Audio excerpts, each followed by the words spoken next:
नमस्कार मित्रों, स्वागत है आपका एक बार फिर आपके अपने YouTube चैनल अथर्व एकेडमी में। दोस्तों, इस क्लास में आज अपन डिस्कस करेंगे 26 मई यानी कि आज के मध्य प्रदेश वन रक्षक और जेल प्रहरी में फर्स्ट, सेकंड और थर्ड यानी कि सभी शिफ्टों में आए हुए प्रश्नों के बारे में। तो आइए समय व्यर्थ ना करते हुए शुरू करते हैं आज की हमारी क्लास। प्रश्न पूछा गया था, स्वतंत्रता के पश्चात भारत के पहले रक्षा मंत्री कौन थे? तो दोस्तों, बलदेव सिंह आजादी के बाद भारत के पहले रक्षा मंत्री थे, याद रखिएगा। अगला प्रश्न पूछा गया था, किस संविधान संशोधन के द्वारा नागरा और दादर हवेली को भारत में शामिल किया गया था? तो इसका सही जवाब था 10वें संविधान संशोधन के तहत नागरा और दादर हवेली को भारत में शामिल किया गया था। वर्ष 1961 में संविधान के 10वें संशोधन के तहत दादरा और नागर हवेली को भारत का हिस्सा बना लिया गया था और 1987 में इन्हें केंद्र शासित प्रदेश घोषित किया गया था, याद रखिएगा। वर्ष याद रखिएगा, यह है 1987। हो सकता है अगली शिफ्ट में आपसे यह पूछ लिया जाए।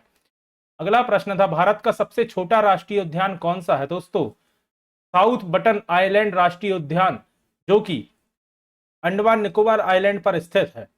दक्षिण बटन द्वीप, जिसे साउथ बटन आइलैंड कहा जाता है, राष्ट्रीय उद्यान का क्षेत्रफल, यहां थोड़ी सी मिसप्रिंट है, मैं बता देता हूं, 0.03 वर्ग किलोमीटर है और यह अंडमान निकोबार द्वीप समूह पर स्थित है। इसकी स्थापना वर्ष 1987 में 1987 में की गई थी।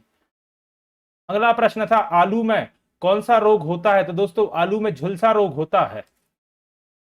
अगला प्रश्न था, अधजल गगरी झलकत जाए लोकोक्ति का अर्थ क्या होता है? तो दोस्तों, अल्प ज्ञान प्रदर्शित ज्यादा होता है, यह इसका अर्थ होता है। अधजल गगरी झलकत जाए। और ये वाली लोकोक्ति मैंने अपनी प्रैक्टिस सेट वाले प्रश्न में कराई थी।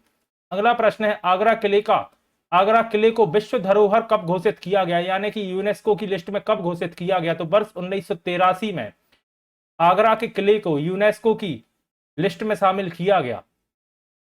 अगला प्रश्न था, किस संविधान संशोधन द्वारा सिंधी भाषा को क्षेत्रीय भाषा के रूप में शामिल किया गया? तो दोस्तों, 21वें संविधान संशोधन, जो कि वर्ष 1967 में हुआ था, इसके तहत सिंधी भाषा को क्षेत्रीय भाषा के रूप में शामिल किया गया।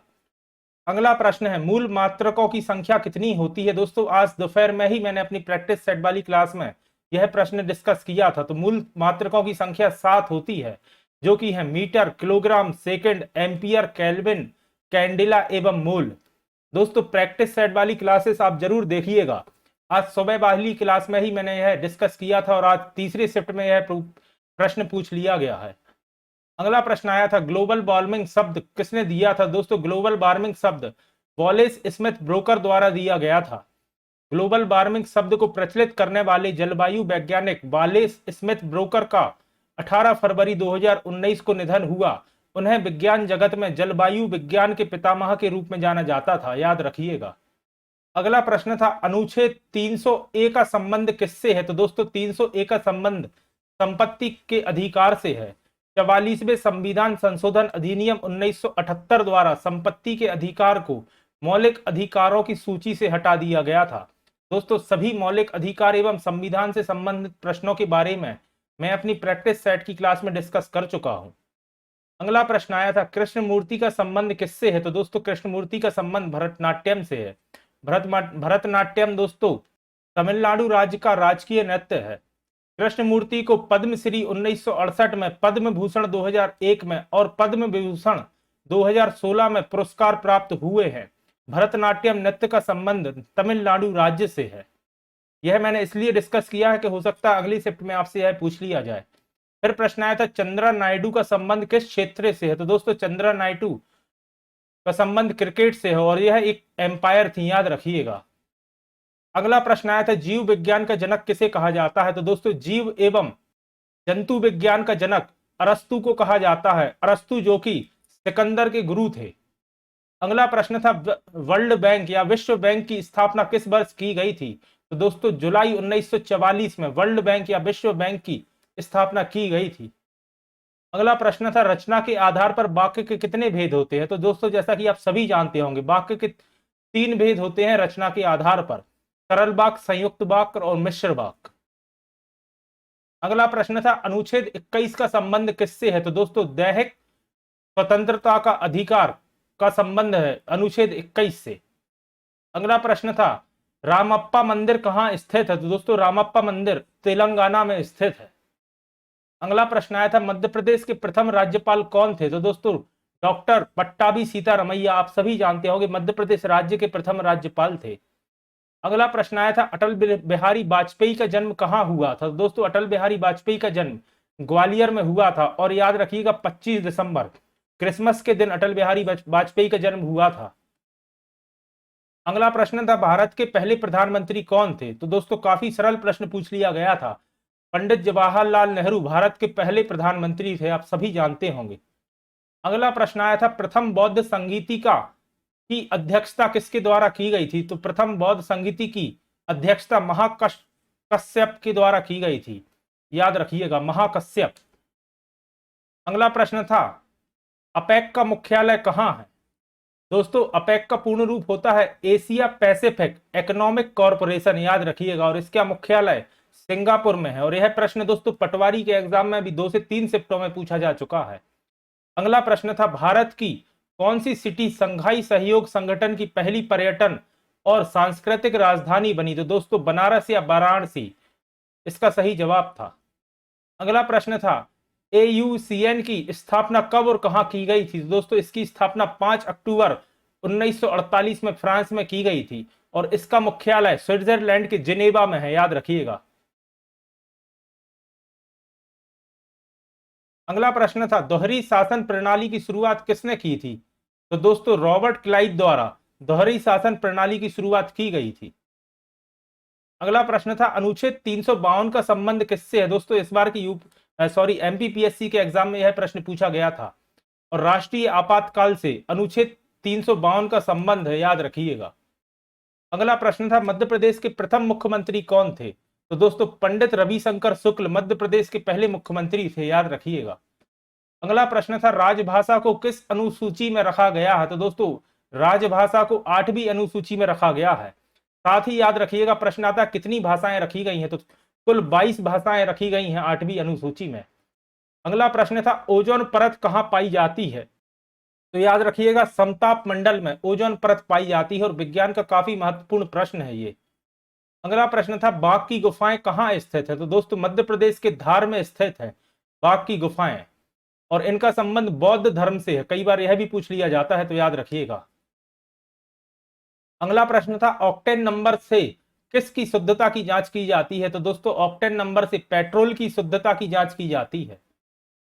अगला प्रश्न है, किस हार्मोन के अत्यधिक उत्पादन से ग्रेव्स रोग होता है? तो दोस्तों थायराइड हार्मोन के अत्यधिक उत्पादन से ग्रेव्स रोग होता है। अगला प्रश्न है, विश्व में सबसे बड़ा नदी मुहाना किस नदी का है? तो दोस्तों सेंट लॉरेंस नदी का मुहाना विश्व में सर्वाधिक बड़ा नदी का मुहाना माना जाता है, याद रखिएगा।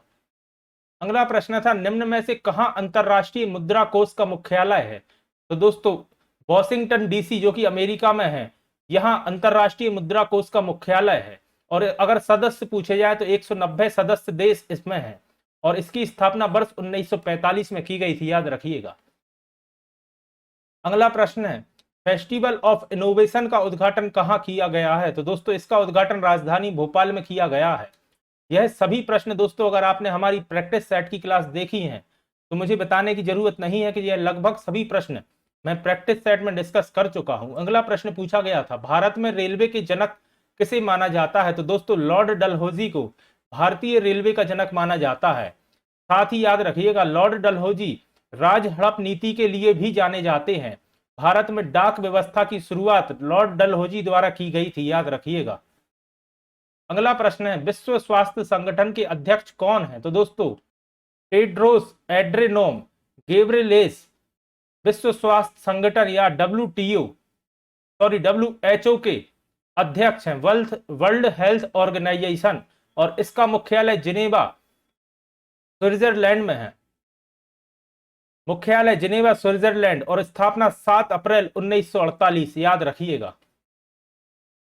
अगला प्रश्न था, स्टेनलेस स्टील किसका मिश्रण होता है? दोस्तों मैंने कल या परसों वाली क्लास में अपनी यह डिस्कस किया था, लोहा क्रोमियम एवं कार्बन का मिश्रण होता है स्टेनलेस स्टील।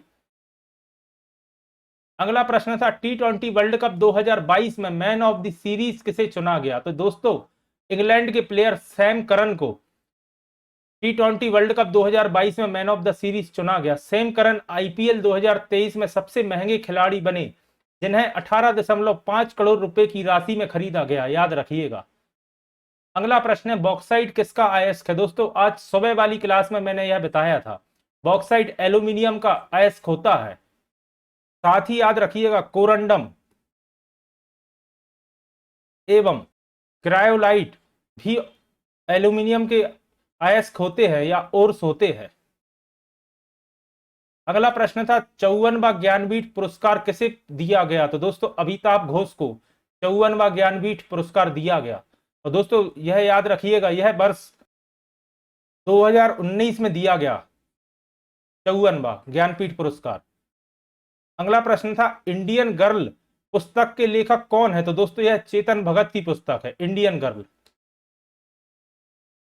अगला प्रश्न था उपराष्ट्रपति को उनके पद से हटाने के लिए कितने दिनों पूर्व सूचित करना होता है? तो दोस्तों याद रखिएगा 14 दिन पहले उपराष्ट्रपति को सूचना दी जाती है अगर उन्हें पद से हटाया जाए। तो दोस्तों ये थे वह सभी प्रश्न जो मुझे स्टूडेंट के माध्यम से आज प्राप्त हो सके हैं। आशा करता हूं आपके लिए यह उपयोगी साबित होंगे। अगर आप चैनल पर नए हैं और अभी तक आपने चैनल को सब्सक्राइब नहीं किया है तो चैनल को सब्सक्राइब करें और ज्यादा से ज्यादा लोगों तक शेयर करें। और साथ ही हमारे प्रैक्टिस सेट की क्लासेस जरूर देखिएगा, जिसमें से आपको कई प्रश्न एज इट इज आपके एग्जाम में देखने को मिलेंगे। धन्यवाद दोस्तों।